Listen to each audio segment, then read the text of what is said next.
Yang pertama, saya hendak menjawab. Mudah-mudahan jawaban saya ini mewakili Kiai Haji Imaduddin Utsman Al-Bantani. Amin, amin. Beliau diisukan berhenti mengkaji persoalan nasab. Saya pastikan itu informasi yang 100% hoax, tidak benar. Informasi yang benar pertama, Yai Imad sejak awal istiqomah di pondok pesantren Nahdlatul Ulum. Hanya saja gara-gara kajian nasab dan beliau menulis tesis tentang terputusnya atau tidak tersambungnya nasab habaib kepada nasab keturunan Rasulullah Sallallahu Alaihi Wasallam. Karena beliau yang punya kajian yang dalam tanda kutip disebut dengan terminologi tesis, maka beliau harus bertanggung jawab. Maka sementara waktu beliau bertanggung jawab dengan cara keliling Nusantara, memenuhi undangan pondok pesantren, para kiai, para masyayikh se-Nusantara untuk menjelaskan penelitian beliau. Nah, tentunya karena sementara waktu beliau keliling, keistiqomahan beliau di pondok sedikit terganggu, di mana itu amanah yang sesungguhnya. Maka beliau hari ini kembali ke pondok untuk istiqomah. Jadi kalau ada yang ingin ngaji ke beliau, lebih baik bawa rombongan berkunjung ke Kresek Nahdlatul Ulum. Sengaja minta waktu, minta hari ngaji di sana. Persis seperti Gus Baha. Beliau tidak sedia diundang, tapi kalau pengen ngaji monggo kersane. Berkunjung ke Gus Baha.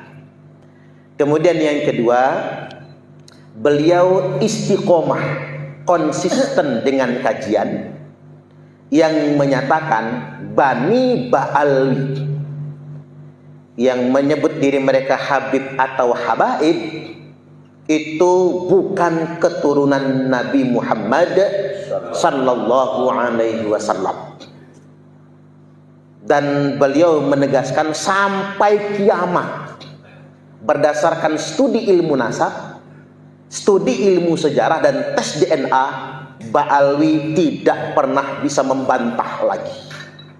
Ini dawuh Kiai Imad, sampai kiamat Ba'alwi nggak akan pernah bisa membantah dan tidak bisa lagi ngaku-ngaku sebagai keturunan Nabi.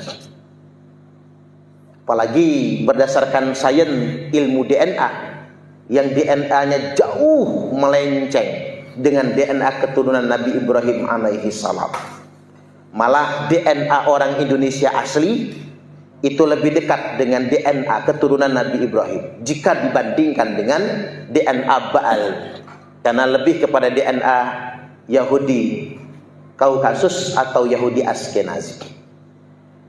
Kemudian yang ketiga, Kiai Imad konsisten dan istiqomah bersedia dialog, tapi bukan lagi di forum sesama kita. Selama ini kan dialognya di forum sesama kita. Bersedia dialog bukan kepada kiai-kiai Nusantara, tapi kepada Rabitatul Alawiyah, lembaga resmi para habaib di Indonesia. Beliau bersedia dialog dengan para habaib, tapi habaibnya tidak boleh mewakili person. Dia harus mewakili lembaga resmi Rabitatul Alawiyah. Kalau cuman person satu orang, kalah menangnya nggak ada ngaruhnya, nanti capek aja nantinya, ujung-ujungnya gaduh. Jadi beliau meminta ada dialog resmi Kiai Imad dengan pihak habaib Rabitatul Alawiyah, dan harapan beliau ini difasilitasi oleh negara. Kalau bisa dialognya pun didanai oleh negara. Tidak boleh membawa pengikut, cukup yang dialog saja. Misalnya dari Kiai Imad, beliau mewakili studi kitab nasab dan studi sejarah, yang mewakili studi filologi nantinya Profesor Manasem Ali, yang mewakili sains DNA-nya nanti Dr. Sugeng umpama. Nah, dari pihak Ba'alawi silahkan ditunjuk perwakilan resminya, difasilitasi oleh negara, pesertanya orang yang netral.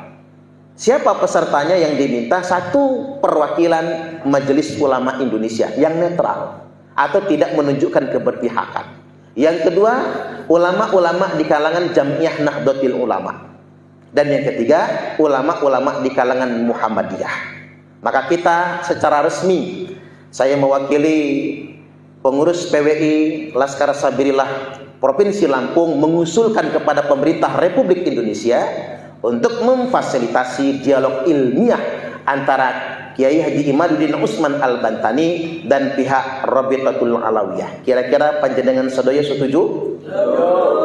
Tepuk tangan dulu.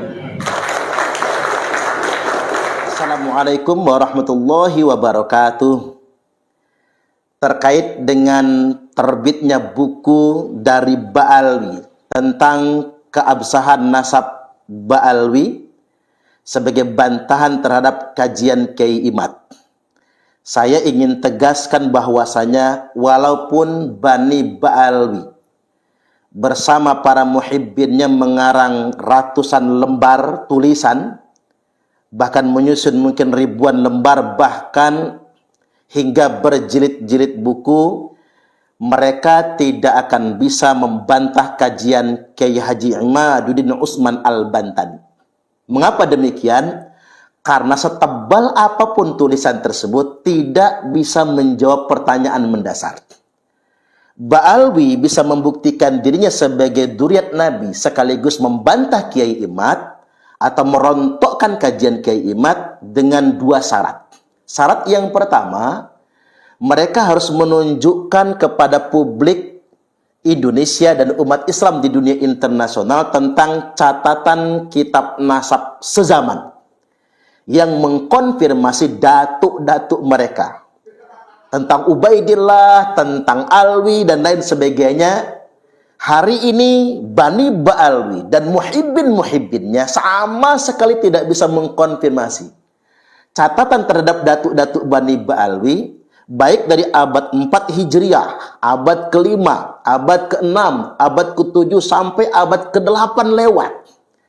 Sampai kemudian di abad ke-9 awal dan pertengahan tidak ada konfirmasi tentang nama-nama datuk Bani Ba'alwi.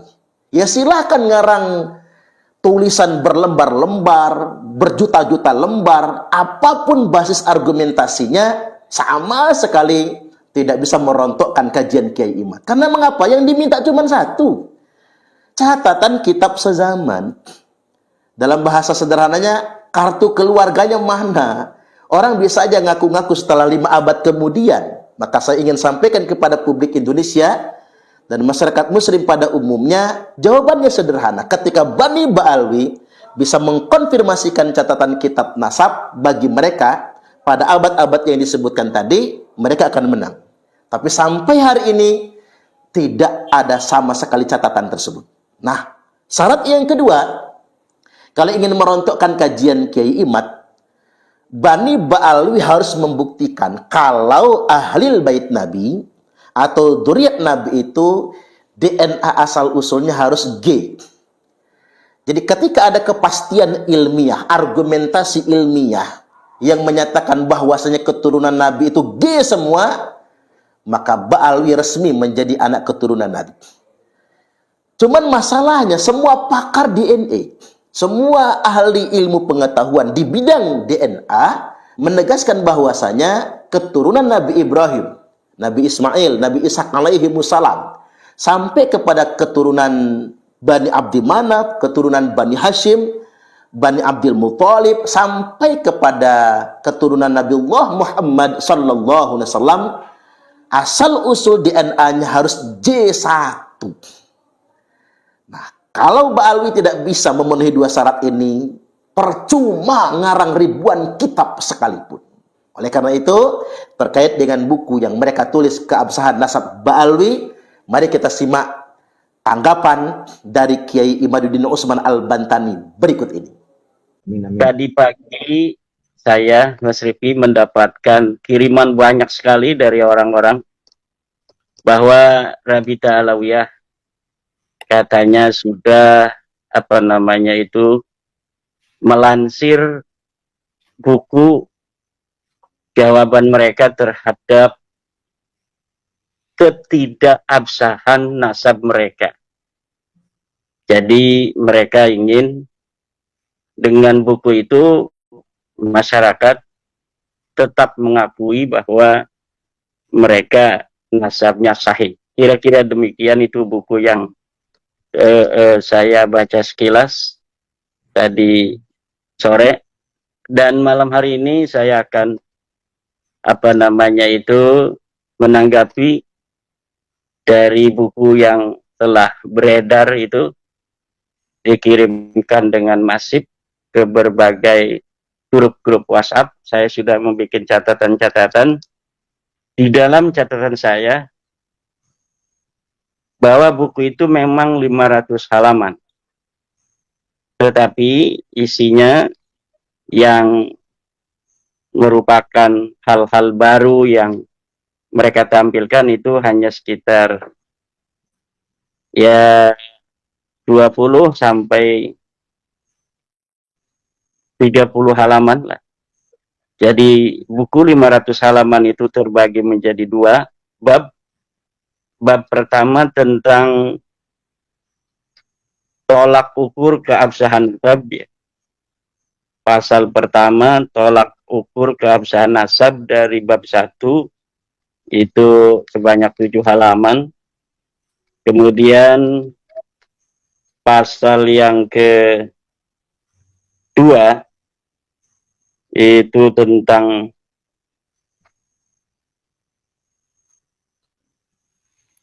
isbat para nasabah non Ba'alawi terhadap keabsahan nasab Ba'alawi versi mereka. Yang pasal ketiga, yang pasal kedua itu sekitar dari halaman 11 sampai 24. Kemudian pasal yang ketiga, pengakuan dan kesaksian para ulama terhadap keabsahan nasab Ba'alawi. Ini pasal ketiga dari halaman 25 sampai halaman 77. Kemudian pasal keempat tentang pengakuan ulama besar Nusantara dari halaman 26 sampai 101 ini. Banyak sekali nih pengakuan ulama besar Nusantara ini, pasalnya dibanyakin ini, karena ini yang menarik untuk membawa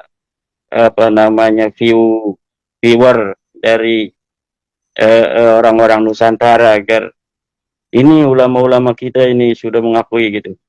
Padahal tidak ada sama sekali. Nanti kita akan bahas dari ulama-ulama kita itu yang secara tegas qat'iyyud dilalah yang menyatakan mereka itu mengakui nasab Ba'alawi.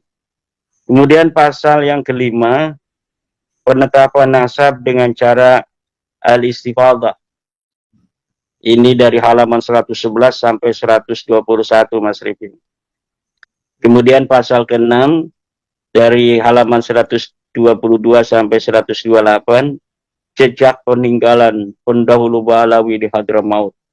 Ada jejak-jejaknya katanya. Kemudian di bab kedua, ini dari 132, halaman 132 sampai terakhir. Ini tentang membongkar penyimpangan Imaduddin. Jadi menyimpang katanya Imaduddin. Ini nanti kita akan lihat apa saja yang dianggap menyimpang oleh Ba'alawi. Kalau saya dianggap lurus kan mereka rugi kan. Kalau mereka bikin buku kehebatan dan lurusnya logika Imaduddin Usman, wah itu bahaya. Maka penting untuk dibikin sebuah judul penyimpangan Imaduddin Usman. Tetapi masyarakat kita ini kan sudah cerdas. Nah, ini malam hari ini kita hanya ingin sedikit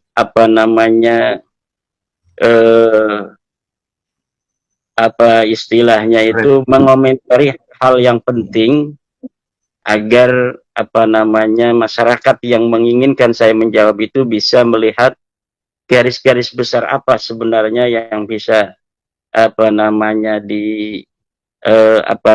diperhatikan secara agak serius dari buku 500 halaman yang isinya itu tulisan-tulisan yang nggak penting dari Facebook pun, siapa saja orang yang itu membantu mereka dimasukin itu tulisan-tulisan Facebook dan sebagainya. Itu kalau yang membela saya kan yang dari profesor, dari para akademisi itu kalau dimasukin dalam kitab mungkin itu udah 5.000 halaman, itu sudah bisa itu karena banyak sekali. Saya lihat itu di dalam Google Search orang-orang yang juga ternyata membahas tentang diskursus nasab ini dan membela saya atau memberikan apresiasi terhadap penelitian saya. Jadi kalau itu dibukukan seperti bukunya Hanif Alatas etc. ini, itu bisa 5.000 halaman itu Mas Rifki ya. Baik, saya awali malam hari ini dengan kalimat seorang ulama. Bismillahirrahmanirrahim. Wa min huquqihi sallallahu alaihi wasallam ayyu an nuhibbahu wa nuhibba ahla baitihi wa an nahfadha nasaba dzurriyyatihi ila yaumil qiyamah minad dukhala'i wal lusaqa'i liwujudil irtibati bainahum wa bainal masail diniyah kal imamah waz zakati wan nadri wal waqfi wal wasiyati, bahwa sebagian dari hak-haknya Nabi kepada kita adalah kita harus mencintainya dan mencintai ahli baitnya, Sayyidina Ali, Sayyidatuna Fatimah, Sayyidina Hasan dan Sayyidina Husain, wa man asarahum fi hayatihim. Kemudian sebagian daripada hak-haknya Nabi besar Muhammad sallallahu alaihi wasallam juga adalah an nahfadha nasaba dzurriyyatihim ila yaumil qiyamah minad dukhala'i wal lusaqa, yaitu menjaga nasab-nasab dzurriyyat Nabi dari para penyusup-penyusup dan para pencangkok-pencangkok. Liwujudil irtibati bainahum wa bainal masailid diniyah, karena adanya kaitan antara keturunan Nabi dan masalah-masalah agama. Kal imamah, seperti imamah, menjadi al-imamul a'zam. Yang kedua adalah wal zakat, seperti zakat, wan nadri dan nadar, wal wasiyati wasiat, wal waqfi dan wakaf, wal imamil mahdi dan imam mahdi. Kenapa kita harus menjaga nasab keturunan Nabi? Karena ada masalah-masalah agama yang berkaitan dengan keturunan Nabi, seperti al-imamatul uzma, yaitu ketika kaum muslimin bersepakat seluruh dunia untuk mengangkat seorang imam, maka disyaratkan harus Quraisyiyun, seorang dari keturunan Quraisy. Haplogrupnya harus J1. Kemudian masalah zakat, kita tidak boleh untuk memberi zakat kepada Bani Hashim dan Bani Muthalib. Maka berarti kita harus meneliti mana yang bukan Bani Hashim, mana bukan Bani Muthalib, atau kita meneliti dari mana yang Bani Hashim, mana yang Bani Muthalib, sehingga kita tidak memberikan zakat kepada mereka. Begitu pula dalam bab nadar, wasiat, wakaf. Orang yang bernadar, saya akan memberikan uang 1 miliar kepada keturunan Nabi yang ada di kampung Bojong Soang. Nah, itu berarti harus tahu mana keturunan Nabi dan mana bukan. Kemudian Imam Mahdi, dan ini yang paling berbahaya ini, Mas Rifki. Imam Mahdi itu akan turun menurut kita Ahlussunnah wal Jamaah di akhir zaman nanti dari keturunan Nabi. apabila hari ini kita tidak betul-betul untuk meneliti siapa turunan Nabi dan siapa yang bukan turun Nabi, tidak menelitinya kita, maka akan ada orang-orang yang mengaku Imam Mahdi dari bukan turun Nabi. Jadi Imam Mahdi palsu. Kenapa? Konsekuensi logisnya orang-orang yang palsu, yang mengaku sebagai turun Nabi, itu akan melahirkan Imam Mahdi palsu di masa yang akan datang. Ini sangat berbahaya. Oleh karena itu, kewajiban para ulama untuk betul-betul mempunyai perhatian yang sangat serius terhadap orang-orang yang mengaku sebagai turun Nabi. Di masa depan, itu tidak akan terlalu berat, Mas Rifki. Kenapa hari ini kita terlalu berat? Karena masyarakat kita belum terlalu dewasa. Tapi di masa depan itu tidak akan sesulit pada hari ini. Kita nggak bakal lagi ngurus-ngurusin yang model Balawi ini, yang sudah ketahuan haplogrupnya G itu. Kalau di masa depan anak-anak kita itu nanti untuk meneliti keturunan baginda Nabi itu dari haplogrup dulu. Kalau haplogrupnya sudah J1, baru diteliti itu secara nasab dan sejarahnya. Kalau haplogrupnya itu sudah bukan J1, udah G begini, harus diabaikan. Nyapain pasti nanti ujung-ujungnya sama juga itu. Karena dari situ pasti akan ujungnya bukan kepada Arab, ujungnya bukan kepada durian Nabi. Tetapi karena memang hari ini hal itu masih terlalu cepat ya untuk masyarakat kita agak sibuk-sibuk nih malam-malam hari ini. Mas Rifki juga harus begadang membahas tentang tulisan-tulisan yang ditulis oleh timnya Rabita Alawiyah yang 500 halaman yang katanya judulnya keabsahan megalomania itu namanya. Kita akan bahas satu-satu. Ini agak santai, nggak apa-apa, agak lama juga. Yang pertama, dari sambil ngerokok aja Mas Rifi, nggak apa-apa. Siap. Dari bab 1 dulu.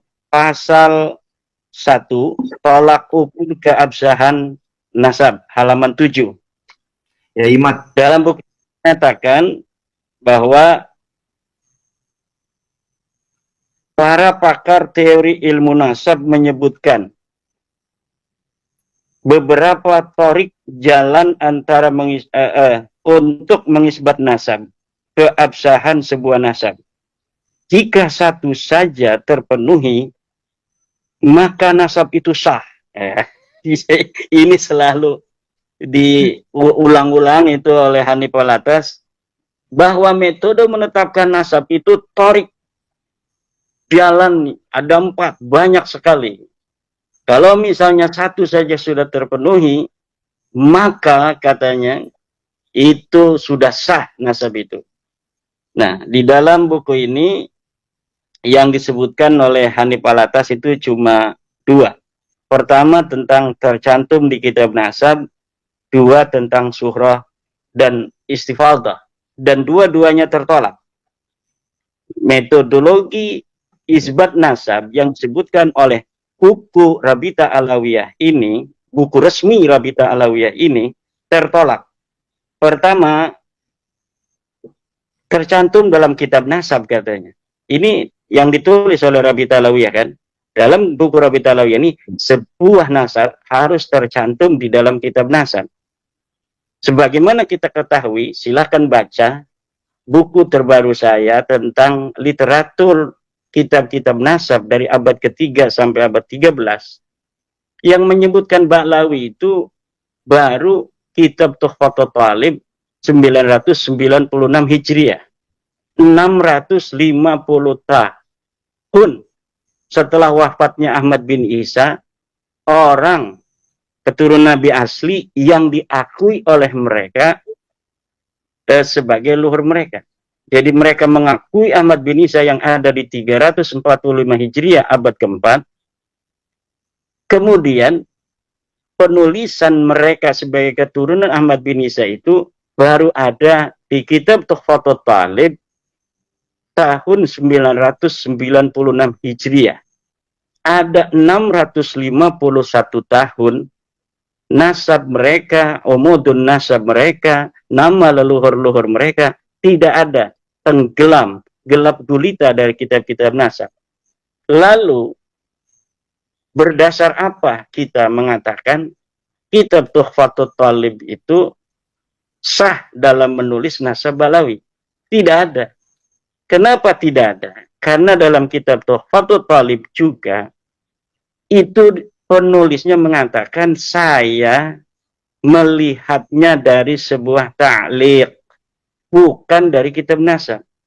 Jadi pertama kali nasab Balawi ditulis di dalam kitab nasab bukan berdasarkan referensi dari kitab nasab sebelumnya, tetapi hanya berdasarkan sebuah catatan kecil yang dilihat oleh As-Samarqandi kemudian dituliskan. Ini namanya seorang an-nasabah al-mutasahil, seorang ahli nasab yang sembrono memasukkan sebuah riwayat yang tidak jelas, riwayat yang tidak ada referensinya, riwayat yang ghair muhaqqaqah, kemudian dituliskan di dalam kitabnya. Kemudian teori surah istifadah yang kedua. Di surah istifadah pun sudah sering sekali saya mengatakan, tetapi untuk agar masyarakat kita ini bisa tercerahkan, ya, kita ulangi lagi bahwa surah istifadah memang betul bisa digunakan untuk menetapkan nasab, tetapi dia punya syarat. Syaratnya apa? Syaratnya dia alla yasbuta ma yukhalifu. Mana itu saya lupa. Innan nasaba mimma yasbutu bil istifadah illa ayyasbuta ma yukhalifu. Bahwa nasab memang sebagian dari apa yang bisa ditetapkan dengan istifadah, kecuali sudah jelas ada yang menentang. Sedangkan nasab Ba'lawi ini sudah jelas ada yang menentang. Bukan hanya ada yang menentang, ketiadaan riwayatnya selama 651 tahun itu sebenarnya sudah cukup bahwa nasab mereka memang nasabun muhdasun, nasab yang jadi-jadian. Kemudian ketika hari ini, ya istifadah itu sebenarnya untuk hari ini. Ini istifadah ini bahwa Hanif Alatas Balawi, Rizik Syihab Balawi, itu istifadah namanya tuh kan. Nah, istifadahnya apa furo itu tidak berkonsekuensi terhadap istifadahnya usul. Usulnya siapa? Ubaidillah. Untuk mengetahui surah istifadahnya Ubaidillah dari mana? Kita harus melihat sekitar zaman Ubaidillah, kitab-kitab yang ditulis di zaman itu. Kitab yang ditulis banyak, tetapi tidak ada satupun yang mencatat. Yang mencatat keturunan Ahmad bin Isa lainnya banyak. Dari mulai abad ke-5 sampai abad ke hari ini. Tetapi yang mencatat bahwa Ahmad bin Isa mempunyai anak Ubaid itu baru di abad 10, 651 tahun. Begitu. Itu teori itu teori yang sudah jelas. Di dalam kitab fikih pun itu Ustadz Ma'ruf Qasim, ya, Kiai Ma'ruf Qasim, Ustadz Yusuf Romli, itu tinggal baca aja tuh seluruh kitab-kitab fikih tentang istifadah, surah, tasamu, itu mempunyai syarat yang satu, yaitu dia tidak boleh bertentangan dengan dalil.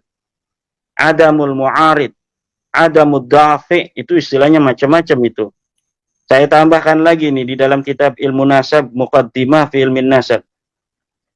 Idza wujidatir rik'atu as-sahihatu batalat tawaturul mukhalifu. Itu lihat di dalam Muqaddimat halaman 72. Idza wujidatir rik'ah, apabila ditemukan sebuah kitab as-sahihatu yang sahih, batalat tawaturu, maka batal itu surah istifadah al-mukhalifu yang bertentangan. dengan rid'ah yang tadi ditemukan itu sudah sangat jelas. Ini Hanif Alatas mengutip kitab Muqaddimat, mengutip kitab Rasail, bahkan ditaruh di dalam apa buku yang tadi itu, yang baru itu ditaruh. Itu saya kadang-kadang ketawa. Itu lafadznya ditaruh, lafadz yang menyerang mereka sendiri itu ditaruh di situ. Itu apa maksudnya itu? Jadi lafadz sebuah kaidah yang sendiri gitu, Mas Rifki. Itu ditaruh di kitab itu, di dalam buku apa namanya Ketidakabsahan Nasabalawi itu gitu, yang 500 halaman. Itu banyak sekali yang apa namanya menyerang mereka sendiri, kemudian ditaruh di dalam halaman-halaman itu. Apakah menganggap sebenarnya masyarakat kita ini nggak bakal baca itu gitu, hanya melihat tebelnya udah ada jawaban. Mungkin yang diharapkan seperti itu, tetapi kita di dalam untuk memberikan pencerahan terhadap masyarakat ini tidak boleh apa namanya kita bosan. Kita harus, karena ini masalah berhubungan dengan kemuliaan dan kehormatan keluarga Nabi besar Muhammad SAW. Tidak boleh ada orang-orang yang bukan keturunan Nabi mengaku keturunan Nabi bi ghairi haqqin. Tidak boleh ada orang yang berhaplog grup selain J1 hari ini mengaku keturunan apa garis laki-laki kepada Rasulullah. Masa ini belum terlalu mengkristal, tapi masa depan tidak bisa lari lagi. Maka menurut saya dengan berbagai macam apa namanya alasan-alasan yang ditulis itu sebenarnya akan semakin membuat susah bergerak apa anak cucu mereka di masa yang akan datang. Ini saya bukan nakut-nakutin, tapi memang apa algoritma masa depan itu seperti itu nanti yang akan terjadi. Ilmu pengetahuan kebenaran itu tidak bisa untuk dilawan dengan sesuatu yang gair mahsus. Ilmu pengetahuan kebenaran itu verifikatif. Hal-hal yang tidak verifikatif masa depan akan ditinggalkan oleh peradaban. Nah, kemudian untuk pasal yang kedua, isbat para ulama nasab non-ba'alawi terhadap keabsahan nasab ba'alawi. Sini mereka mencantumkan pertama katanya kitab An-Nafhah Al-Ambariyah karya Muhammad Qadim 880. Kedua baru dia catat Tuhfatul Talib 996. Ini sebenarnya kitab An-Nafhah Al-Ambariyah yang 880 ini kitab nasab betul. Ini memang menyebut nama Jadid bin Abdullah bin Ahmad bin Isa, tapi sama sekali tidak menyebut nama Alwi sebagai daripada Jadid. Jadi kitab ini seyogianya tidak dicantumkan sebagai dasar daripada penguat nasab Balawi. Kenapa? Karena kitab An-Nafhah ini bukan dalil untuk seorang Alwi, tapi dia dalil untuk seorang Jadid yang sama-sama dakhil, yang sama-sama da'i menyusup ke dalam keluarga Ahmad bin Isa. Itu beda-beda. Tidak ada kitab yang menyebutkan sebelum apa namanya Al-Burqah dan Al-Jarusafab yang mengatakan bahwa Jadid punya adik namanya Alwi, Alwi punya kakak namanya Jadid atau sebaliknya. Ini tidak ada sama sekali. Maka ketika di abad 9 ini ditulis oleh Al-Burqatul Musyiqah Ali As-Sakran bahwa Jadid adalah kakak atau adik daripada Alwi, ini tanpa adanya referensi. Kemudian kitab nasab ini An-Nafhah Al-Ambariyah, dia itu melihat kitab As-Suluk. Ketika melihat kitab As-Suluk, dia masukkan ke dalam kitabnya bahwa Jadid ini adalah anak daripada Abdullah. Abdullah adalah anak daripada Ahmad bin Isa. Sama sekali kitab ini An-Nafhah Al-Ambariyah tidak mencatat nama Alwi, keluarga Abdurrahman Segaf. Tidak dimasukkan nama dia. Padahal dia hidup 880. dia hidup bersama dengan Ali As-Sakran. Tentunya Ali As-Sakran sebagai ulama sudah terkenal dong waktu itu, tetapi tidak dimasukkan sebagai adik daripada Jadid, leluhurnya Ali As-Sakran. Tidak dimasukkan juga Ali As-Sakran ini sebagai keluarga bagian dari Ahmad bin Isa. Oleh siapa? Oleh An-Nafah al-Ambariyah. Kenapa tidak dimasukkan? Ya karena memang bukan siapa-siapa dari keluarga Jadid. Ini masih di abad 880. Jadi tidak berarti disebutnya seorang Jadid itu bisa menjadi bukti dari keluarga Bahlawi, tidak bisa. Karena memang Jadid ini adalah historis, dia ulama besar. 620 dia hidup sebagai ulama yang dicatat oleh para ulama-ulama. Tapi dia bukan keluarga Abdurrahman As-Segaf.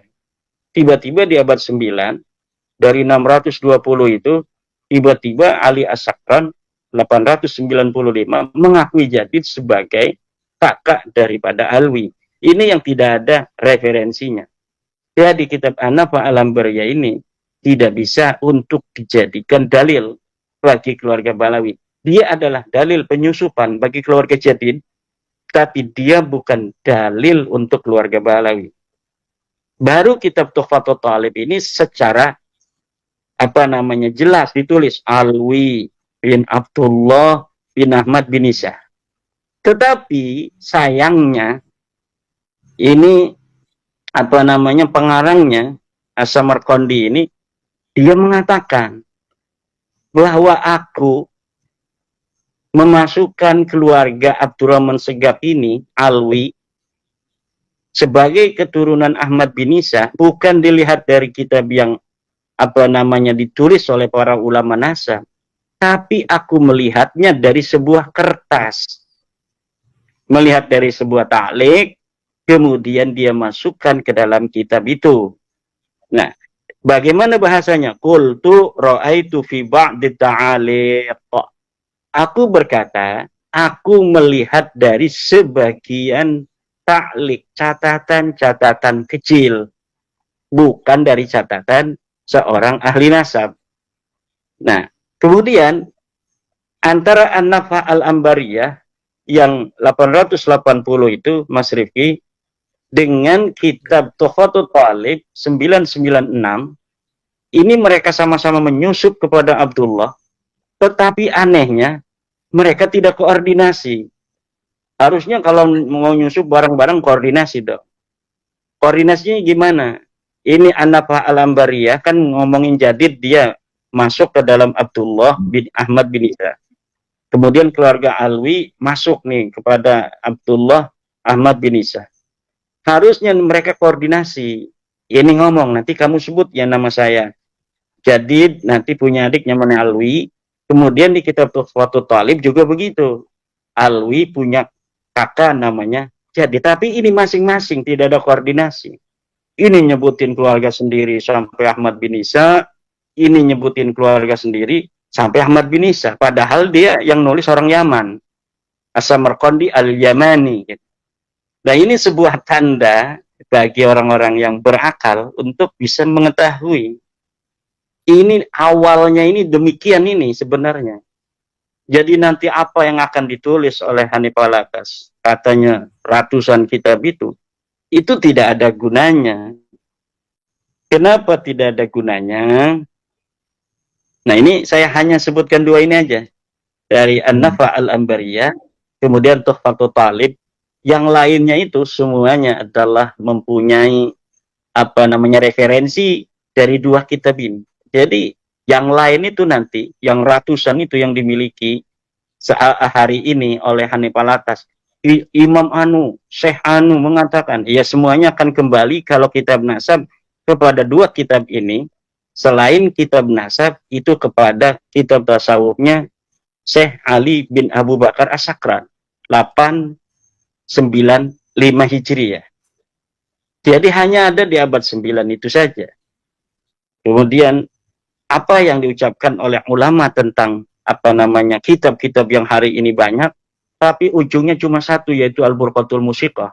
Karena An-Nafah al-Ambariyah ini dengan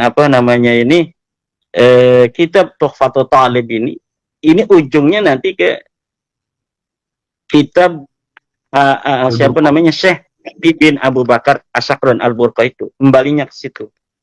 Kata ulama begini tentang kitab yang banyak itu. Ini bisa dilihat di dalam kitab Muqaddimat fi Ilmil Ansab. La yuhtajju li kasratil masadiri idza kanat kulluha tunqalu min aslin wahidin. Tidak bisa dijadikan hujah banyaknya kitab-kitab apabila semuanya dinukil dari asal yang sama. Kitab Balawi hari ini yang menerangkan Balawi sebagai turunan Ahmad bin Isa ratusan, betul, tetapi semuanya mentok kepada Al-Burqatul Musyiqqah itu. Yang kata Mas Romel itu mentoknya enggak ke Al-Burqah, ke Al-Jawr Sabab, ya sama-sama beda beberapa tahun saja. Sebenarnya saya menganggap dua ini akan merupakan sebuah kesatuan, tapi karena orang-orang awam, nanti para peneliti tidak akan bisa mengakses kitab Jawr Sabab karena memang tidak berani dicetak itu oleh orang-orang Yaman itu karena bermasalah. Penulisnya ini disebut meninggal 742 atau 732 itu. Tetapi di dalam kitabnya ada orang-orang yang hidup di abad ke-9. Itu kan aneh kan? Katakanlah Al-Jawr Sabab itu betul-betul karya orang di abad 9. Siapa namanya? Itu yang mesti dijawab dulu kan. Mencari seorang Abdurrahman Al-Khatib itu susah sekali itu. Kenapa susah? Ya kan memang ini sosok bermasalah. Bagaimana sosok bermasalah? Ini bisa jadi kitab ini karangan Balawi kemudian diatribusikan pada seorang ulama yang bernama Abdurrahman Al-Khatib itu. Gitu. Kemudian apakah sebelumnya ini Mas Rifki ada ulasan dulu atau yang perlu ditanya? Ya. Berarti kitab setelah kitab nomor 1 dan nomor 2 ini itu secara prinsipil tidak perlu dibahas ya, karena ujungnya adalah pada kitab poin nomor 1 dan poin nomor 2, yaitu An-Nafhah dan Tuhfatul Thalib, di mana kitab An-Nafhah, Al-Ambariyah dan Tuhfatul Thalib itu bersumber ke Al-Burqah, Al-Musyiqqah, Al-Sakran, begitu ya? Iya, tetapi di dalam ilmu nasab ini ada sebuah kaidah bahwa yang bisa untuk menetapkan nasab itu adalah kitab-kitab yang kutiba alal maksud, yaitu ditulis dengan dasar untuk menetapkan nasab. Ya, makanya kenapa ini yang disebutkan oleh Hanif Alatas CS ini kitab nasab terlebih dahulu, karena dalam kaidah nasab yang bisa mengisbat nasab hanya kitab-kitab nasab. Kitab-kitab yang ditulis bukan untuk mengisbat nasab seperti kitab tasawuf, kitab sejarah, kitab tarajim, itu sama sekali tidak bisa untuk mengisbat nasab. Yang bisa mengisbat nasab adalah kitab-kitab nasab. Dan kitab nasab yang pertama kali ditulis ya berbarengan dengan hidupnya Ali As-Sakran juga, 880, ya kan? Kemudian Tuhfatul Thalib itu agak tuahan sedikit, agak mudahan 996. Nah, kemudian Ali As-Sakran kan 895 itu. Jadi upak-upaknya itu di masa-masa itu tuh, masa publikasi nasab ini gitu. Makanya Al-Burqah itu walaupun secara historis lah bisa untuk dikatakan orangnya ada kan. Jadi kitab sejarah hanya untuk bisa mengatakan historis apa tidak ini orang. Apakah dia sosok historis, apakah dia sosok ahistoris. Sampai kepada derajat fiktif itu bisa untuk kita melacak seseorang itu dengan metodologi teori ilmu sejarah.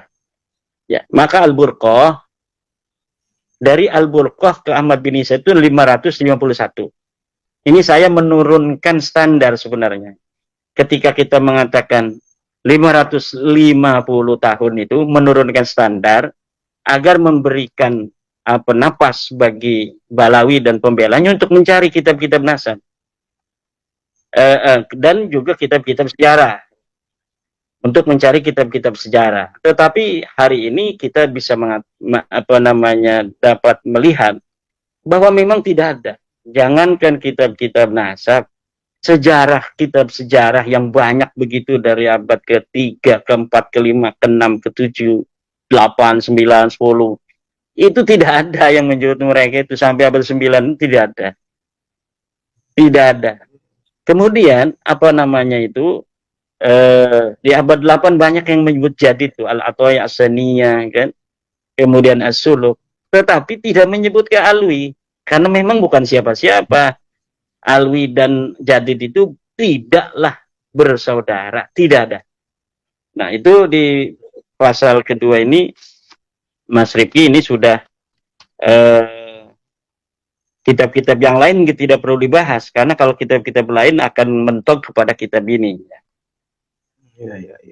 Yang pasal ketiga ini dari halaman 25 sampai 77, yaitu tentang pengakuan dan kesaksian para ulama terhadap keabsahan nasab Balawi. Ini kitab-kitab atau manuskrip palsunya Mas Rumel masuk nih di sini nih, udah dibahas semua kan sama saya itu. Di dalam buku kemarin sengaja itu karena saya sudah dapat untuk bisa mengira-ngira bahwa yang akan ada di bukunya Hanif Alatas etc. itu tidak akan ada yang lain. Maka saya persiapkan itu untuk imunisasi bagi masyarakat dulu sebelum datangnya penyakit ini gitu. Jadi mereka sudah mempunyai imunisasi. Jadi penyakitnya datang belakangan, imunisasinya sudah ada. Jadi nggak mengefek gitu kan. Satu yang disebutkan, katanya ada Hasan bin Muhammad Al-Alal 460 Hijriah. Sudah ada 460 Hijriah. Keluarga Balawi disebutkan, namanya Hasan Muhammad Al-Alal. Hasan Muhammad Al-Alal itu bukan siapa-siapanya Balawi. Dia cucunya Ahmad bin Isa asli dari Muhammad Abu Ja'far. Namanya anak Ahmad bin Isa kan Muhammad tuh.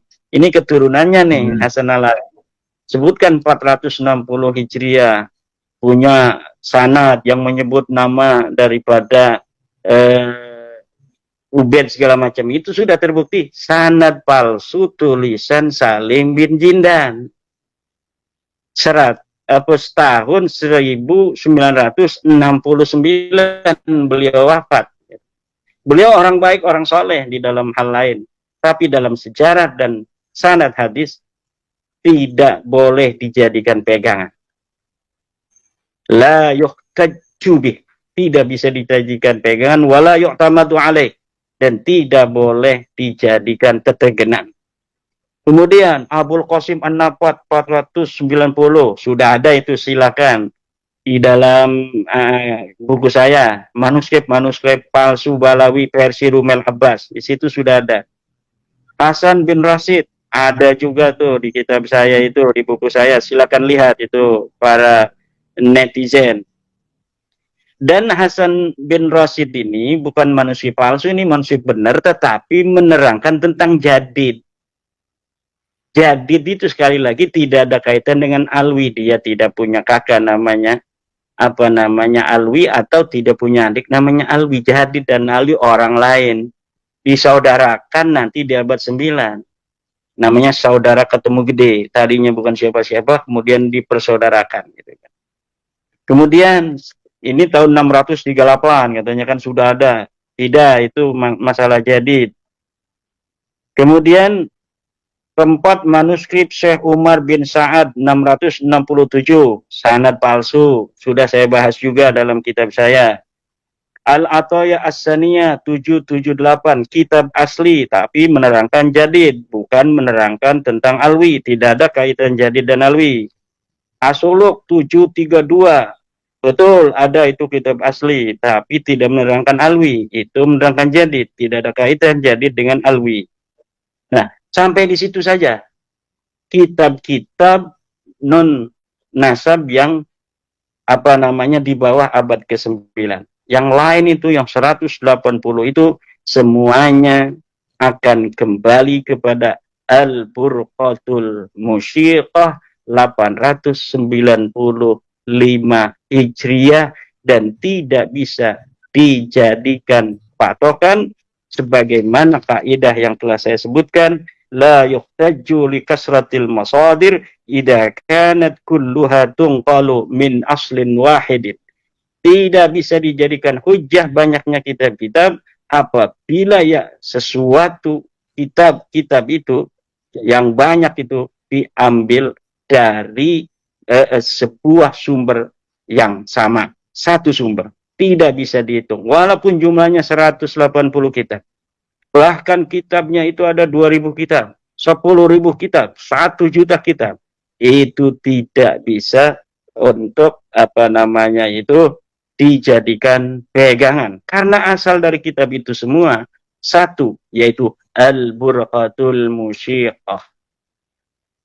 Kemudian tentang pasal selanjutnya, pasal 4 dari halaman 101. Pengakuan Bentar, Yai, ulama bentar. besar Nusantara. Oh, enggak? Sebenarnya sekaligus Yai bisa istirahat sebentar, ngopi, rokok. 100 Halaman berapa ini? 78. 78 ya. 78 sampai 101. Ya, ya.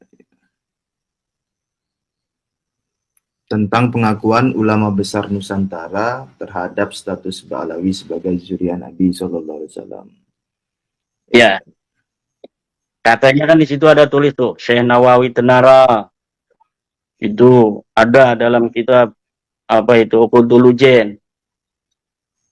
Kemudian ada Syekh Hasyim Asy'ari, ada ulama-ulama lain disebutkan. Cari yang tegas dari ulama-ulama itu yang menyatakan bahwa Ba'alawi turun Nabi. Tidak ada. Itu menyebut Sayyid, itu di situ Hanif Alatas nulis. Kan Imam siapa Hadratus Syekh Hasyim Asy'ari menyebutnya Sayyid. Kalau menyebut Sayyid itu berarti mengakui turun Nabi. Sayyid itu ya memang ada turun Nabi disebut Sayyid, tapi bukan turun Nabi juga disebut Sayyid banyak. Jadi kalau masih nyebut Sayyid, masih nyebut Habib itu kan, itu bukan sebuah tanda dan ciri bahwa mereka mengakui nasabnya. Tanya aja, mengakui enggak ada kan? Coba Mbah Mun di situ ditulis mengakui Ba'alawi sebagai turun Nabi. Mana dalilnya? Kalau Mbah Mun mengakui bahwa Sunan Kudus itu turun Nabi, saya punya dalilnya. Ada videonya. Tapi kalau Mbah Mun mengakui ini Habib ini adalah turun Nabi, tidak ada itu dalilnya. Kemudian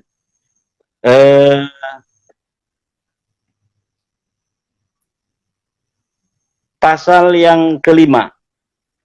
Jadi itu kita tidak usah banyak membahas tentang ulama-ulama Nusantara itu, karena ulama Nusantara yang disebutkan itu hanya tidak mengatakan mereka bukan turun Nabi, tapi tidak ada kata-kata mereka yang menyatakan bahwa itu keturunan Nabi. Terutama Syekh Hasyim Asy'ari yang saya maksudkan itu adalah dengan Syekh Nawawi atau Nara Al-Bantani. Termasuk Mbah Mun, 3 orang itu. Kalau yang lain itu ya kurang terkenal gitu kan. Pasal yang kelima dari 111 121. Penetapan nasab dengan cara al-istifadhah. Wah, ini lagi dibahas tuh sampai 111 sampai 121. Ini 10 lembar tentang surah dan istifadhah. Ini semua yang ada di situ kalau diteliti oleh orang yang faham tentang baca kitab, maka itu akan kelihatan bahwa dalil yang mereka sampaikan yang disebutkan dalam buku Hanif CS itu adalah dalil yang akan membuat nasab mereka itu rungkat sendiri gitu. Itu kalau dibaca kemudian pahami dengan teliti dan dengan pemahaman yang benar. Dan ini kalau misalnya ditaruh di meja ilmiah itu akan ketawa itu para para Peneliti, akademisi. iya akademisi yang misalnya menjadi juri ya kan, yang menjadi juri itu akan ketawa. Ini kenapa ditaruh di sini katanya? Padahal ini yang merungkatkan, ini yang menjadi dalil yang membatalkan kalau ditaruh di sini. Misalnya dengan surah istifadah. Itu di semua ibarat-ibarat para ulama itu semuanya ditaruh tentang adamul mu'arid, tentang adanya tidak boleh bertentangan dengan yang sebelumnya, termasuk yang saya katakan tadi tentang Ibnu Hajar al-Asqalani dalam kitab Al-Jawabul Jalil, itu ditaruh di situ sebagai penguat daripada nasab mereka katanya, padahal itu adalah yang merungkatkan teori syuhra dan istifadah.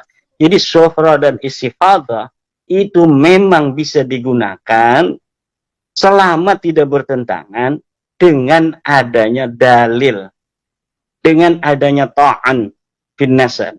Kalau adanya ta'an fin nasab, dalil atau pengingkaran daripada orang yang disuhrakan, misalnya seorang anak sudah suhra sebagai anak daripada si fulan, kemudian tiba-tiba fulan mengatakan sebenarnya dia itu bukan anakku, maka itu sudah gugur semua itu suhra dan istifadah atau tasamu itu sudah tidak bisa lagi digunakan.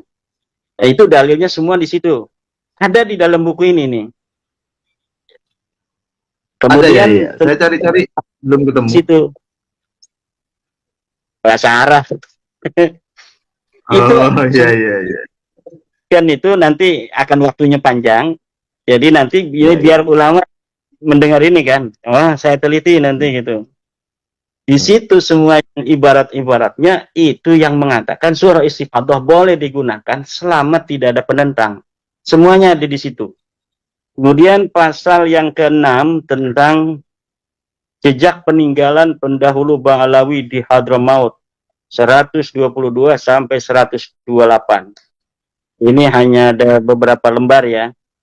6 halaman jejak peninggalan pendahulu Ba'alawi di Hadramaut. Apa jejaknya? Ada makam, ada rumah, ya kan? Ada masjid. Ya. Bagaimana orang yang tidak jangan ngomong. Orang yang tidak berhijrah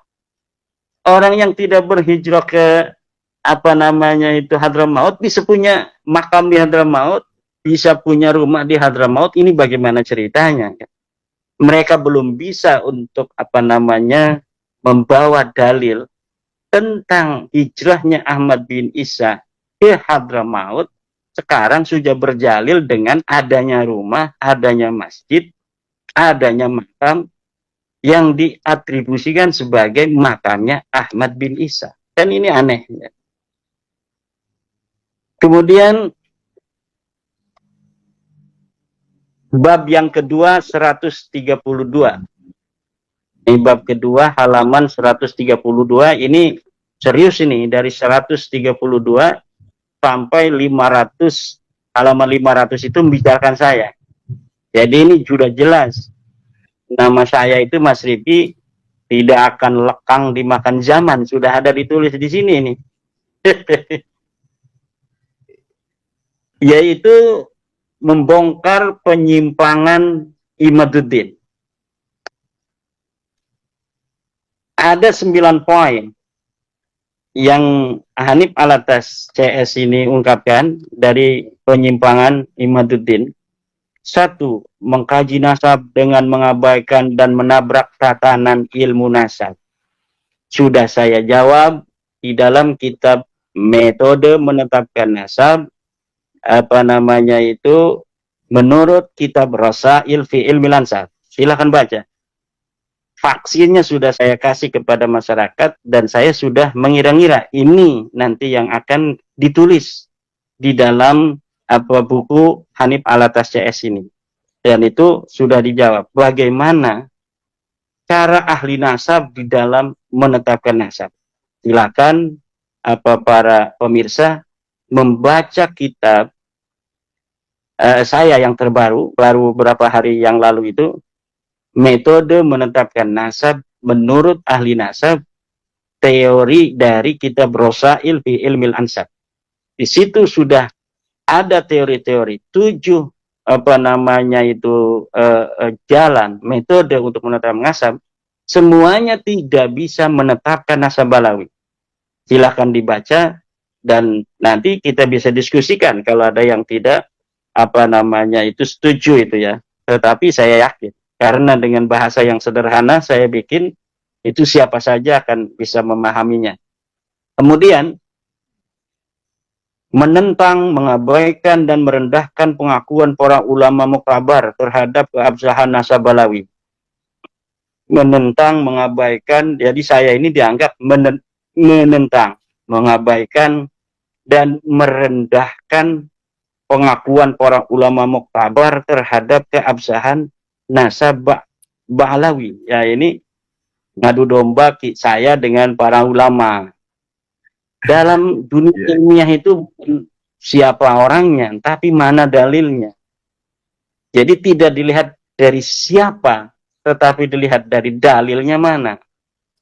Di dalam kitab Muqaddimat, ini Mas Riki dikatakan, man ladaihi hujjatun yuqaddamu ala man laisa ladaihi hujjah. Orang yang punya dalil harus didahulukan daripada orang yang tidak punya dalil. Jadi bukan siapa. Imaduddin tidak muktabar sekarang. Tapi nanti 100 tahun lagi mungkin ada yang nulis keramat-keramat saya kan. Zaman hidupnya Syekh Nawawi apa disangka nggak ada yang benci sama Syekh Nawawi. Pada zaman hidupnya Ahmad bin Hambal apa disangka Imam Ahmad bin Hambal tidak yang benci. Pada saatnya Imam Syafi'i apa disangka Imam Syafi'i tidak ada yang benci. Sama seperti sekarang ini manusia-manusia itu di dalam bagaimana mereka bermuamalah sama, ada yang mendukung, ada yang tidak mendukung, ada yang mencaci, ada yang memuji dan lain sebagainya. Tapi ketika sudah meninggal dunia, para ulama itu ketika ulama masa kemudian tidak ada lagi muzahamah di dalam dirinya dengan ulama yang sudah meninggal itu. Makanya semuanya berpegang teguh mengagungkan ulama yang sudah tiada. Mbah Hasyim mengatakan, Mbah Hasyim pada masa Mbah Hasyim hidup belum tentu mereka akan ikut Mbah Hasyim. Buktinya Gus Dur aja dicaci maki kok. Ulama-ulama NU terus dicaci maki, Kiai Said Agil Sirot dicaci maki oleh mereka. Kalau Kiai Said Agil Sirot sudah meninggal dunia, itu baru orang. Karena apa? Sudah tidak ada kepentingan dia dengan masyarakat yang berkaitan dengan Kiai Agil Sirot. Hari ini Yahya Agil Sirot dicaci maki, biasa. Kenapa? Ada muzahamah. Ada muzahamah kepentingan di situ. Kalau sudah meninggal kayak Imam Syafi'i tidak ada lagi muzahamah dengan dia, makanya diagungkan. Mbah Hasyim Asy'ari sudah tidak ada, makanya diagungkan. Mbah Mun sudah tidak ada, makanya diagungkan. Ulama-ulama yang masih hidup itu ada muzahamah dengan kepentingannya. Makanya dia tidak mau untuk menghormati atau menerima ucapan ulama yang masih hidup. Menerima ucapan di ulama yang masih hidup itu, kalau mereka menentang, itu mereka masih bisa untuk berdiskusi, beradu dalil. Kalau yang sudah tidak ada itu kan tidak bisa. Yang paling penting itu dari kenapa orang-orang itu sering untuk mencari dalil ulama yang sudah tiada. Itu satu. Tidak ada pertarungan kepentingan antara dia dan ulama yang sudah tiada. Kalau dengan yang masih hidup ada pertarungan kepentingan. Makanya ketika dia berbeda pendapat dengan ulama yang masih hidup, yang dijadikan sandaran ulama yang sudah tiada. Itu yang sebenarnya terjadi. Jadi sekali lagi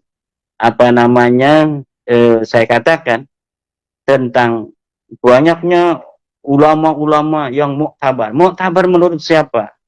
Muktabar menurut Hanif Alatas.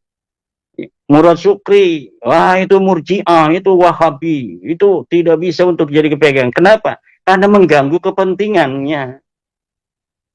Mukbil Al-Wada'i, kenapa tidak diterima? Oh, itu mengganggu kepentingan mereka karena tidak percaya Nasabalawi. Kadang-kadang mereka mengatakan ini hanya Imaduddin yang membatalkan Nasabalawi. Kadang-kadang ngambil Imaduddin itu nyontoh ulama-ulama Wahabi dan lain sebagainya. Jadi tidak konsisten. Kenapa? Karena ada kekalapan di situ. Karena ada, udah apa aja pokoknya. Jadi suatu sisi dia hanya mencontoh dari ulama Wahabi. Kalau saat lainnya, dia satu-satunya orang yang membatalkan Nasabalawi di dunia ini. Yang benar mana itu sebenarnya? Kita tidak boleh untuk mengatakan tentang suatu dalil dikaitkan dengan subjektivitas. Ini dalilnya ada. Walawi tidak disebutkan 650 tahun dalam kitab nasab, tidak disebutkan 550 tahun dalam kitab sejarah. Jawabannya mana? Tidak ada. Berusaha menjawab dengan kitab palsunya Mas Rumel, rontok, nggak bisa. Kemudian apalagi, kan? Kemudian di dalam kitab Muqaddimah juga itu dikatakan wala yafuqul masyhura illa rif'atu, dan tidak bisa untuk mengalahkan kemasyhuran illa rif'atu kecuali kitab. Jadi kemasyhuran, syuhra istifadah, popularitas memang tidak ada yang bisa mengalahkan kecuali ar-rif'ah, kitab. Apabila kemasyhuran berbeda dengan kitab, maka kemasyhuran ini gugur. Kemudian kesesatan logika. Ada kesesatan logika Imaduddin. Kesesatan logika. Logika yang mana yang sesat itu? Kemudian ada memfitnah para ulama. Khianat ilmiah. Yang khianat ilmiah itu orang yang mengutip seperti Alwi bin Tahir, kemudian ketika dilihat kutipannya tidak ada. Kitab Ar-Raudul Jali, katanya Syaraf Al-Ubaidili mengatakan Ahmad bin Isa hijrah dari Basrah ke kota Madinah atau sebaliknya. Dilihat di dalam kitabnya Syaraf Ubaidili tidak ada. Itu namanya khianat ilmiah. Seluruh apa yang saya tulis itu ada referensinya. Bahkan referensinya itu sengaja saya berikan referensi semuanya, kebanyakan yang bisa diakses di dalam internet. Kenapa? Supaya semua bisa mengakses. Saya punya kitab-kitab ini misalnya contoh kitab Qiladatun Nahar, kitab Tarikh Hadramaut yang versi cetak, semuanya saya punya. Ini ada kitab Tuhfatuz Zaman. Tapi ketika saya lihat berbeda dengan di internet halamannya, maka saya abaikan kitab-kitab saya versi cetak, saya mengambil versi internet untuk apa? Agar mudah diakses oleh siapapun. Itu. Bentar lagi Mas Riki. Kemudian melakukan kebohongan publik. Wah, itu melakukan kebohongan publik itu di situ ditulis. Salah satunya adalah mengatakan tentang akun Facebooknya Mufti Yaman. Itu sebenarnya ketika saya mengatakan akun Facebook Mufti Yaman, itu lagi bercanda dengan Mas Rumel. Jadi saya itu biasanya tasabut ketika ini benar apa enggak. Tapi ketika Mas Rumel dia udah masuk duluan, menganggap itu akunnya Mufti Yaman, dia bertanya kepada Mufti Yaman itu yang ada di Facebook, bagaimana tentang Nasabalawi segala macam gitu kan. Saya ketawa kan, jadi kita roasting gitu. Jadi itu bukan kita percaya bahwa itu akun Mufti Yaman, tapi kita lagi nyandain Mas Rumel, seorang peneliti. Kalau tidak teliti langsung tanya-tanya kepada Mufti Yaman yang punya akun tanpa mentasabut, memverifikasi terlebih dahulu, itu akun Mufti Yaman ataukah bukan. Sebenarnya demikian kan. Dan saya di dalam meneliti ini tidak berpatokan terhadap pendapat orang yang sebelumnya itu membatalkan juga. Kenapa? Karena fokus daripada yang saya teliti itu berbeda dengan ulama-ulama yang selanjutnya. Detailnya pun berbeda. Orang-orang yang terlebih dahulu itu memang punya jasa besar terhadap apa yang saya teliti ini. Tetapi bukan berarti sama. Jadi ketika misalnya mereka dapat menjawab dari ulama-ulama sebelum saya, itu tidak akan bisa menjawab apa yang telah hari ini saya simpulkan. Kenapa? Karena memang walaupun ada kesamaan, tetapi tidak persis sama. Di dalamnya ada penambahan data-data yang lebih akurat, penemuan-penemuan baru, gitu kan. Kemudian, Yai Mat, boleh masuk dulu? Monggo. Iya. Yai Mat tadi, maaf saya terlempar, jadi saya terlewat beberapa bahasan ya. Kembali ke tentang kitab PDF itu tadi, berarti Kiai Mat ini tidak hanya ngambil dari PDF, tapi kitab cetaknya pun punya ya? Iya. Oh iya. Saya kitab cetak itu lama udah punya, tetapi ketika saya melihat di dalam internet, yang versi di internet itu dalam arsip, dalam kitab-kitab yang bisa digapai oleh para orang-orang yang tidak punya kitab, berbeda. Saya akan mendahulukan halaman yang ada di dalam internet, kecuali memang tidak ada di internet itu yang bisa diakses oleh semua orang, maka kemudian saya menggunakan halaman versi cetak ini. Berarti yang dimaksud berbeda itu berbeda halamannya gitu ya? Iya. Misalnya di sini nih, ini kitab Tuhfatus Zaman.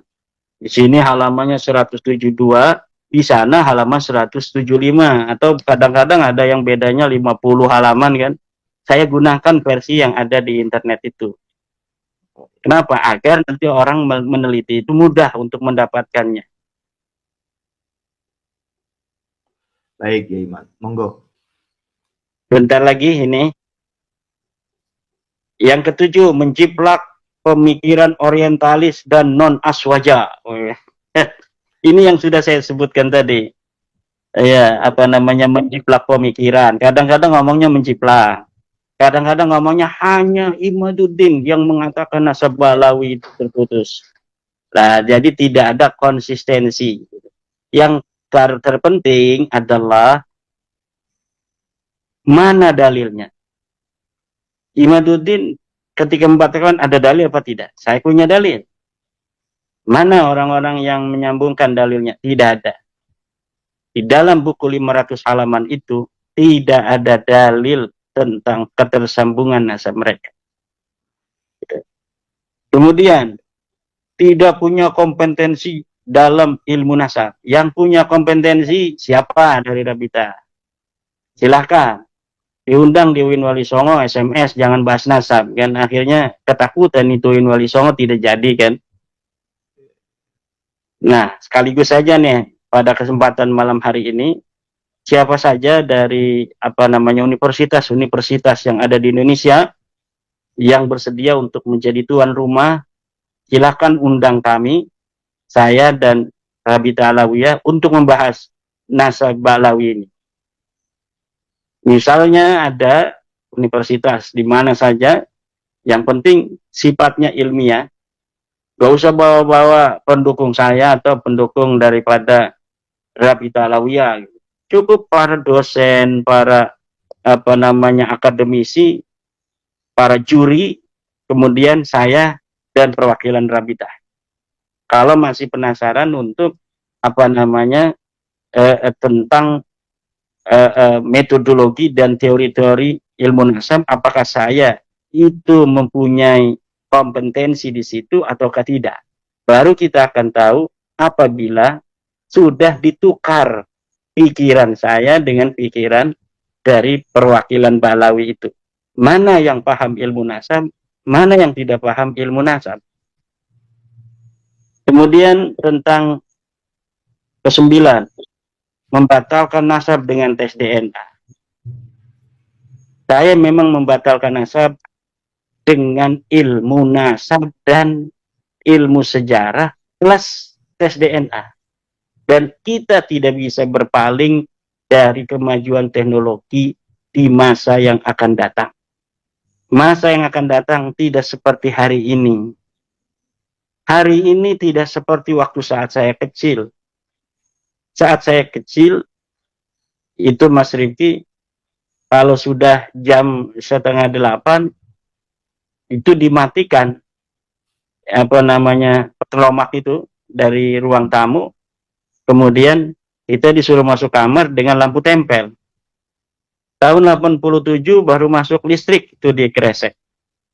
Kemudian ada telepon, kemudian ada HP. Hari ini internetnya kita bisa bicara antara orang yang ada di Jawa Tengah, Mas Rifki, dengan saya yang ada di Banten. Dalam satu waktu di tempat yang berbeda. Jadi siapa saja yang melawan ilmu pengetahuan, terutama tes DNA ini, akan menyesal di masa yang akan datang. Lebih baik mencari cara untuk bagaimana menyesuaikan diri untuk menanti masa di mana di masa itu siapa saja yang mengaku keturunan siapa akan kelihatan. Mau tidak mau, DNA ini akan digunakan oleh negara untuk menjaga kesehatan masyarakatnya dan lain-lain. Dan di situ semuanya akan nampak nanti. Ini tes DNA G, ini tes DNA J, ini tes DNA O. Nggak bisa lagi hari itu untuk mengelak lagi. Jadi tidak ada lagi bagi kita seharusnya untuk bersiap-siap menanti masa yang penuh dengan kemajuan di masa yang akan datang. Jangan bikin susah anak cucu kita. Kemudian ini sudah selesai, ini membatalkan nasab dengan tes DNA. Juga ada satu yang ditampilkan tadi saya lupa oleh buku Mas Hanif Alatas itu tentang banyaknya stempel dari Raja Al-Qaitiyah dengan Raja Al-Kasiriyah 100 tahun yang lalu sudah tanda tangan katanya. Begini, di dalam teori ilmu nasab nih, dalam kitab ilmu nasab yang ada di dalam Muqaddimat fi ilmin nasab, la ibrata bi kasrati tawaqi'i illam yakunin nasabu sahihan. Tidak ada gunanya banyaknya tanda tangan kalau nasab itu tidak sahih. Wa kasratu tawaqi'i la tasihhu la tusahhihu khata'an wa tawqi'u hujjatun ala man waqa'a la hujjatun ala ghairi. Banyaknya tanda tangan itu tidak mensahihkan nasab yang salah, dan penandatanganan itu hanya hujah bagi orang yang tanda tangan, bukan hujah bagi orang yang tidak tanda tangan. Nasab Balawi itu 100 tahun yang lalu, 1900-an, itu ditanda tangan oleh Al-Kathiri, oleh Marga Al-Kathiri. Nah, itu dijadikan dalil dalam buku itu tuh. Nah, di dalam kitab Muqaddimat ini sudah ada ternyata bahwa penandatangan itu berkonsekuensi dengan tanda tangannya. Jadi ketika dia mensahihkan Balawi itu, dia terkena konsekuensinya. Yang tidak menandatangani, tidak mensahihkan, maka tidak mempunyai konsekuensi apapun. Hari ini pun ulama-ulama yang masih para kiai-kiai itu yang masih mempercayai nasab Balawi, dia terkena konsekuensi. Apapun itu konsekuensi tentang didawir atau dimintai duit, harus nyium tangan, kalau enggak menghormatin nanti kamu kualat, itu yang masih mengaku itu. Sementara bagi orang-orang yang sudah tidak meyakini Balawi sebagai cucu Nabi seperti saya, itu tidak akan ada konsekuensi apapun. Kemudian ada yang ngomong, bagaimana nanti kalau di akhirat? Kita lihat di akhirat antara saya dan Rumel Abbas, bagaimana pangkatnya di sisi Rasulullah Muhammad Sallallahu Alaihi Wasallam. Berat itu hukumnya orang-orang yang sudah mengetahui daripada nasab yang tidak jelas, kemudian masih disambungkan kepada manusia mulia Rasulullah Muhammad Sallallahu Alaihi Wasallam, kepada ahli baitnya Nabi, Siti Fatimah Az-Zahra, Sayyidina Ali karamallahu wajah, Sayyidina Hasan, Sayyidina Husain, orang-orang yang mulia, keturunannya mulia itu.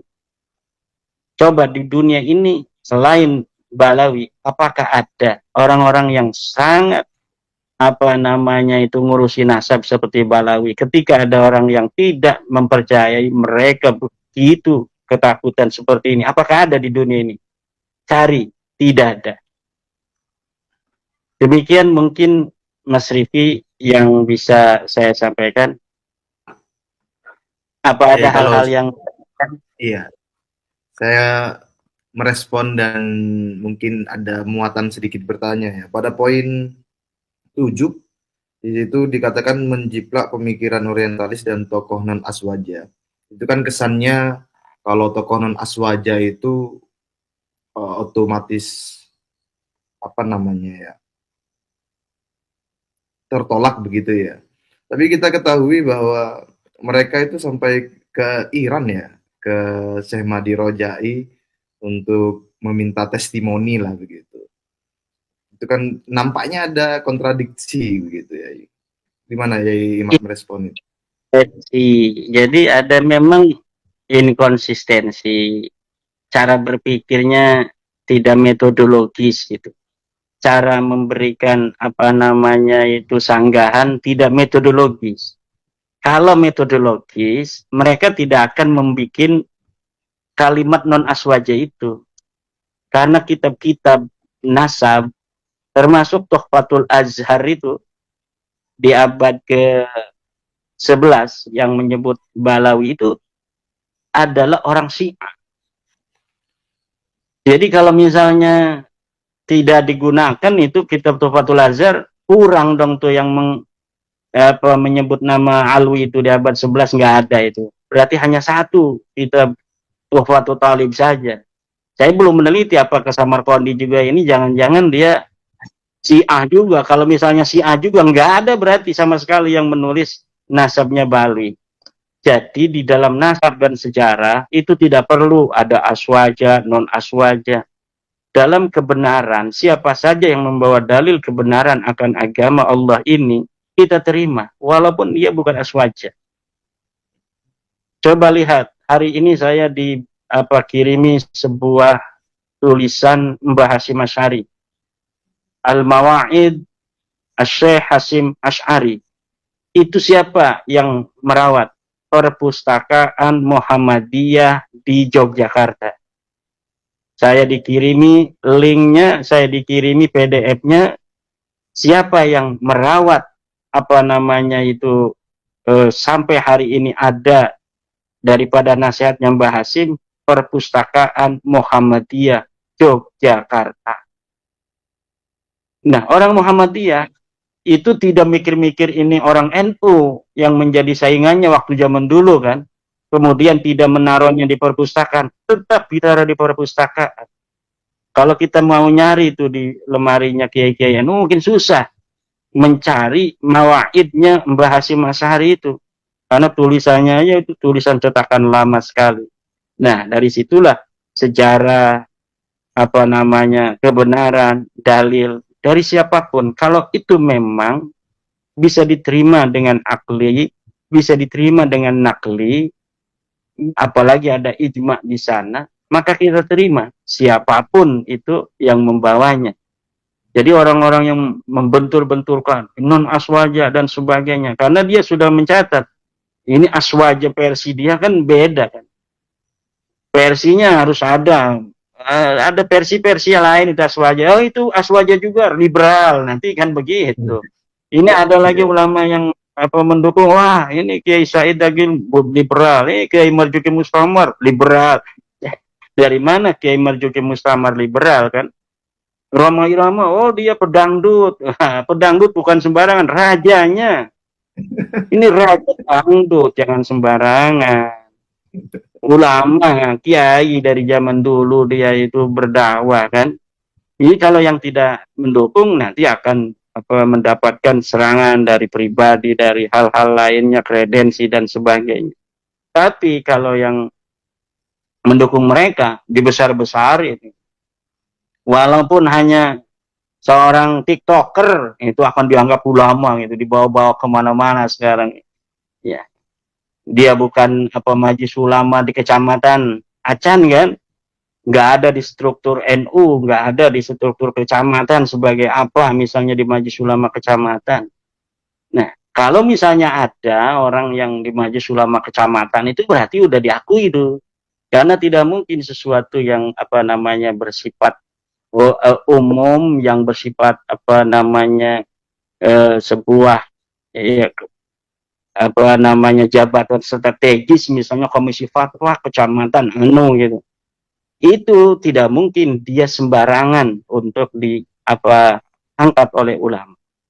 Tapi karena mendukung dia walaupun tidak tercatat sebagai pengurus MUI kecamatan, tidak tercatat sebagai ranting NU di kampungnya, dibesar-besarin hanya TikToker. Untuk apa? Karena untuk literwich, untuk agar iklan untuk mereka. Demikian Mas Rifki. Yai, satu lagi boleh Yai? Boleh. Ya, itu poin 8 itu kan disebut juga dalam 9 poin penyimpangan kan. Berarti poin 8 ini dikatakan penyimpangan.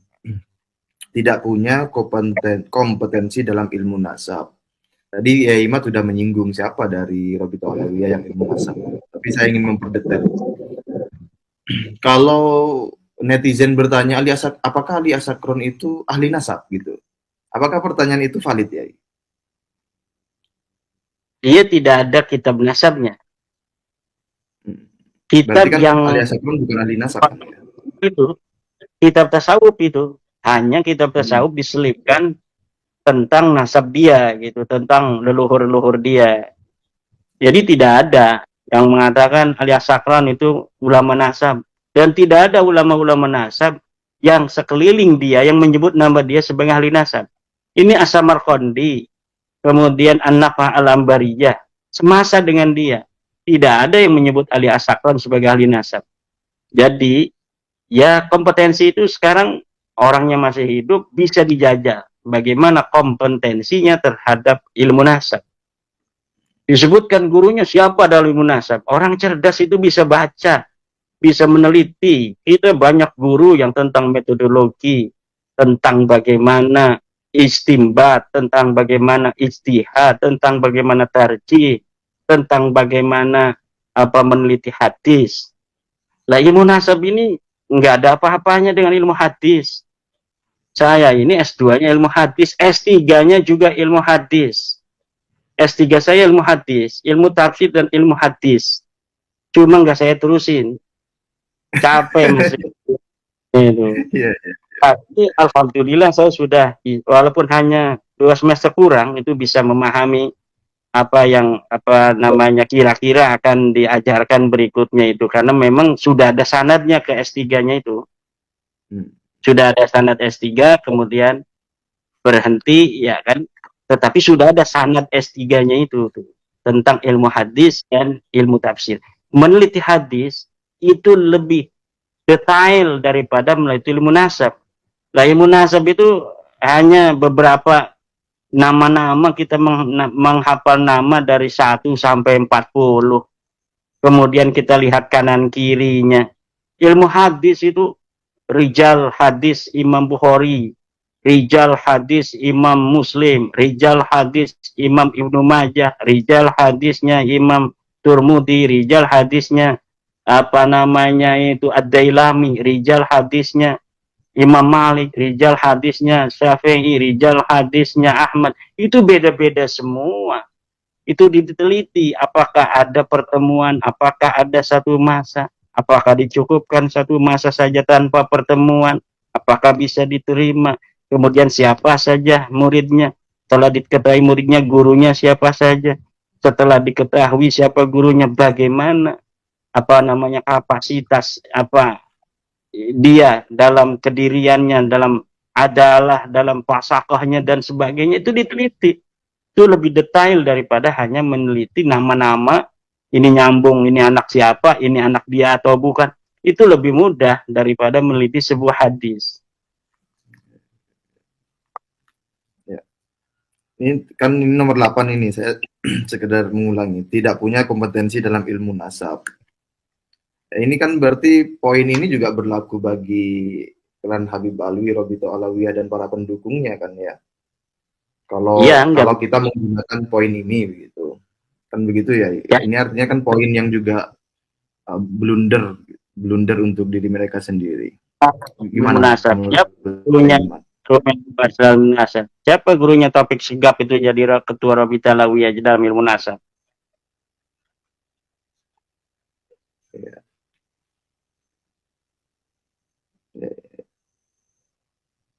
Halo, Yai? Masih bersama? Ya, saya lagi ngelihat ya Mas Rifki yang gimana ya? Putus-putus. Kayaknya udah cukup, Mas Rifki. Oh ya, cukup. Baik, terima kasih ya Imat atas penjelasannya. Kita mungkin lanjutkan di perbincangan berikutnya. Terima kasih juga kepada seluruh audiens yang menonton, yang mengkaji. Silakan dikaji secara teliti, secara seksama. Apakah ada last statement dari Yaimat sebelum saya tutup? Baik. Demikianlah yang bisa saya sampaikan dalam sedikit mengulas kulit-kulit dari buku yang diterbitkan secara resmi oleh tim dari Rabita Alawiyah. Detailnya nanti akan saya sanggah di dalam kitab, catatan-catatan di dalam sebuah kitab atau sebuah buku. Terima kasih Mas Rifki. Baik, terima kasih Gaimat. Terima kasih pada seluruh audiens. Kami akhiri. Assalamualaikum warahmatullahi wabarakatuh. Kanlah laskar sang pemberani, membela ulama kiai pribumi, Rahwali Songo pewaris negeri. Gelora jiwa ini tak tertandingi, jangan coba-coba mengganggu negeri. Ulama kami terhina, kami pun tak terima, siap jihad jadi semboyan kita. Kami adalah laskar sabilillah,